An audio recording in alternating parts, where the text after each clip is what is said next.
दोस्तों आज की इस वीडियो में हम बात करेंगे वृषभ राशि वालों के सितंबर महीने के संपूर्ण राशिफल के बारे में। यह महीना वृषभ राशि के जातकों के लिए अनुकूल रहने की प्रबल संभावना दिखाई दे रही है।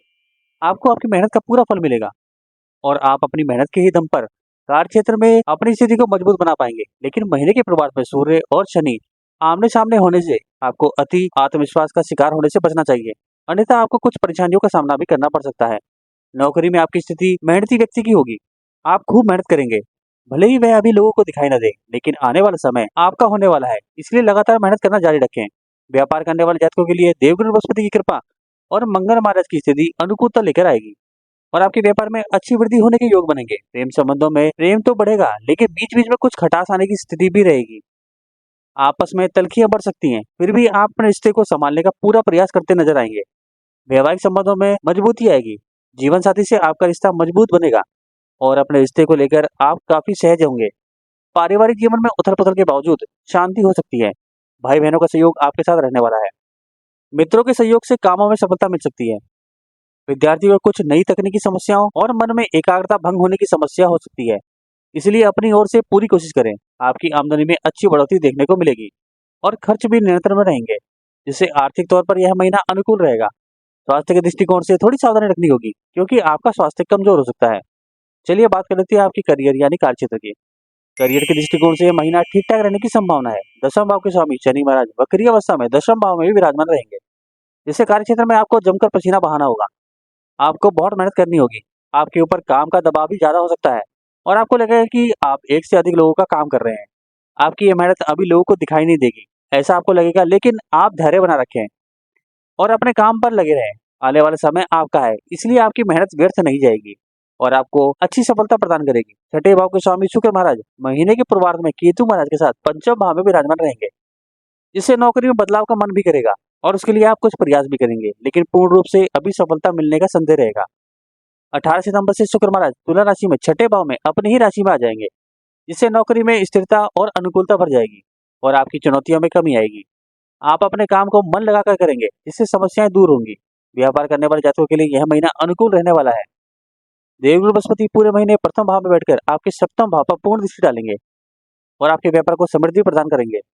आपकी सोच और समझ विकसित होगी। आपके द्वारा लिए गए निर्णय आपके व्यापार के लिए अनुकूल साबित होंगे और इससे समाज में आपको और आपके व्यापार को एक अलग जगह मिलेगी। आपके विरोधी चारों खाने चित होंगे और आपके व्यापार में उन्नति होगी। सप्तम भाव के स्वामी मंगल महाराज महीने की शुरुआत से ही आपके द्वितीय भाव में विराजमान होंगे, जिससे आपको अपनी वाणी पर थोड़ा ध्यान देना होगा। यदि आप ऐसा करते हैं तो व्यवसाय आपको अच्छी उन्नति और आर्थिक प्रगति प्रदान करेगा। चलिए बात कर लेते हैं आपके फाइनेंशियल यानी आर्थिक स्थिति के बारे में।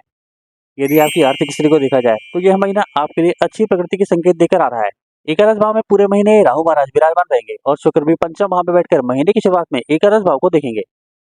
इससे आर्थिक समस्याओं में कमी आएगी और आपकी आमदनी में अच्छी बढ़ोतरी देखने को मिलेगी। देव बृहस्पति प्रथम भाव में और मंगल महाराज दूसरे भाव में रहकर आपकी आर्थिक स्थिति को सुधारने में महत्वपूर्ण भूमिका निभाएंगे। आप विदेशी संपर्कों से भी लाभ कमा सकते हैं और विदेश में काम करते हैं या किसी बहुराष्ट्रीय कंपनी में काम करते हैं तो उससे भी आपको अच्छा धन लाभ प्राप्त हो सकता है। आपको शुरुआती छोटी यात्राएं भी धन का लाभ लेकर आएंगी। व्यापार में भी उन्नति होगी और व्यापार से भी आर्थिक लाभ प्राप्त होगा। 16 सितंबर से सूर्य और 23 सितंबर से बुध दोनों ही कन्या राशि में आपके पंचम भाव में बैठकर एकादश भाव को देखेंगे, जिससे आमदनी में और अच्छी बढ़ोतरी देखने के योग बनेंगे जिससे आमदनी में और अच्छी बढ़ोतरी होने के योग बनेंगे। शुक्र महाराज 18 सितंबर से छठे भाव में आकर द्वादश भाव को देखेंगे, जो कुछ साधनों पर खर्च करेंगे, लेकिन आपके खर्च मुख्यतः नियंत्रण में रहेंगे, जो आपकी सबसे बड़ी जीत होगी। और इस महीने आपकी आर्थिक स्थिति में अच्छा सुधार देखने को मिलेगा। व्यवसायिक निवेश के लिए समय अच्छा है, लेकिन शेयर बाजार में खरीदारी करते समय सावधानी बरतें। चलिए अब बात कर लेते हैं आपकी हेल्थ यानी स्वास्थ्य की। यह महीना स्वास्थ्य के दृष्टिकोण से थोड़ा सावधानी रखने वाला महीना रहेगा। पंचम भाव में महीने की शुरुआत में शुक्र और केतु महाराज विराजमान रहेंगे। उन पर मंगल और बृहस्पति की पूर्ण दृष्टि होगी और महीने के उत्तरार्ध में सूर्य और बुध पंचम भाव में आ जाएंगे। इन परिस्थितियों को ध्यान में रखते हुए आपको अपने उदर रोगों के प्रति सचेत रहना चाहिए, क्योंकि पंचम भाव और कन्या राशि दोनों ही पीड़ित अवस्था में होंगे। ऐसे में आपको अपने खान पान पर पूरा ध्यान रखना चाहिए, क्योंकि खाने पीने की समस्याएं आपको पेट से जुड़ी समस्याएं कोई समस्या दे सकती है। केतु की उपस्थिति होने के कारण उसे आसानी से जांच करवाना संभव नहीं होगा। किसी प्रकार का संक्रमण भी हो सकता है, इसलिए आपको अपनी ओर से स्वच्छ जल और पौष्टिक भोजन करना चाहिए। समय पर भोजन करना चाहिए और खान पान की आदतों में सुधार करना चाहिए। ऐसा करने से आप तंदुरुस्त जीवन बिता पाएंगे। चलिए अब बात कर लेते हैं आपके प्रेम और वैवाहिक जीवन की। यदि आप किसी प्रेम संबंध में हैं, तो यह महीना आपकी बराबर परीक्षा लेगा। पंचम भाव में शुक्र महाराज अपनी नीच राशि में होकर बैठेंगे, उन पर मंगल की पूर्ण दृष्टि होगी, जिससे प्रेम संबंध में उतार चढ़ाव आते रहेंगे। आपके रिश्ते में रोमांचक तो रहेगी, लेकिन राहु का प्रभाव और मंगल की दृष्टि होने के कारण आपस में रस्साकसी और छींटाकसी भी हो सकती है, जो रिश्ते के लिए अनुकूल नहीं कही जा सकती। आपकी प्रीतम का मन इन बातों से खिन्न हो सकता है और इसका असर आपके रिश्ते को बिगाड़ सकता है। 16 सितंबर से सूर्य और 23 सितंबर से बुध पंचम भाव में प्रवेश करेंगे, तब कुछ हद तक स्थितियों में सुधार होने के योग बनेंगे, लेकिन आपको अपने प्रीतम के कुछ नखरे उठाने पड़ेंगे। यह कोई बड़ी बात नहीं है, जिससे आप प्यार करते हैं उनके लिए इतना तो कर ही सकते हैं। ऐसा करने से आपका रिश्ता पहले की तरह खिलखिला उठेगा। विवाह जातकों की बात करें तो सप्तम भाव में पूरे महीने देवगुरु बृहस्पति की कृपा दृष्टि बनी रहेगी। इसके परिणाम स्वरूप आपके रिश्ते में प्रेम और अपनेपन की भावना रहेगी। जीवन साथी का सहयोगात्मक रवैया रहेगा। आप दोनों अपनी जिम्मेदारियों का निर्वहन भली प्रकार से करेंगे। सप्तम भाव के स्वामी मंगल महाराज पूरे महीने आपके दूसरे भाव में विराजमान रहेंगे, जिससे पारिवारिक मामलों में जीवन साथी का सीधा सीधा दखल रहेगा। किसी भी बात से उन्हें नाराज न करें, जिससे परिवार की शांति भंग न हो। लेकिन देवगुरु बृहस्पति आपको शांति रखना और धैर्य का पालन करने और परिस्थितियों के अनुसार आचरण करने में मदद करेंगे, जिससे आपका वैवाहिक जीवन मधुरता की ओर बढ़ेगा। चलिए बात कर लेते हैं आपकी पारिवारिक स्थिति के बारे में। यह महीना पारिवारिक तौर पर कुछ उथल पुथल से भरा रहने वाला है।